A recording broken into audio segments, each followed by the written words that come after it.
2025 সালের পবিত্র মাহে রমজানের আজই শেষ তারাবি, রহমতের প্রথম 10 দিন, রহমতের শেষ তারাবি।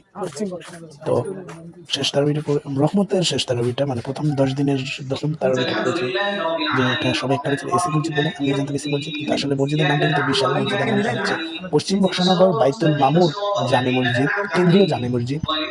তো এই এসি মসজিদের কথা আমি সপ্তম তারাবি করেছিলাম, যে মসজিদটা বললাম একটু নিচে, ওইটা ওইদিন বললাম না আরেকটা মসজিদ বলবো, এটা ওদিন বলেছি যে ওটা নিচতলাটা কিন্তু অনেক নিচে, আর এই যে দোতলা হচ্ছে এসি রুম।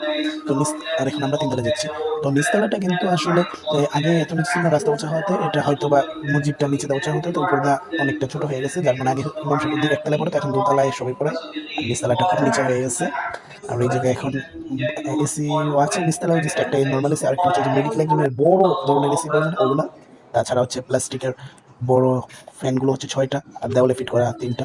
তো এটা হচ্ছে নিচতলায়, খুবই এটার ছাদের পিলারগুলো মাথায় বাড়ি খায়, খুব সাবধানে দাঁড়িয়ে নামাজ পড়তে হয়। আর আমি বলছি যে ডিজাইনটা কিন্তু খুবই সুন্দর, সরাসরি ডাইরেক্ট তিনতলায় ওঠানো যায়। আর এই যে দোতলায় লিখে দিয়েছে, আর এমনকি খালি ছিল না, কিন্তু আমরা তিনতলায় নামাজ পড়বো, তিনতলায় জায়গা পেয়ে নিতে আর নিচতলায় চলে যাচ্ছি।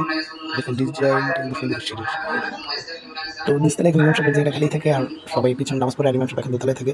তো আজকের ভিডিওটা এই পর্যন্তই। নেক্সট ডে আবার মাগফিরাতের 10 দিনের ভিডিও ইনশাআল্লাহ আসবে। তো সবাই সেই পর্যন্ত ভালো থাকবেন, আর অবশ্যই নেক্সট পার্ট খুব শীঘ্রই দেওয়ার চেষ্টা করবো। সবাই ভালো থাকবে, পবিত্র মাহে রমজানের শুভেচ্ছা সবাইকে।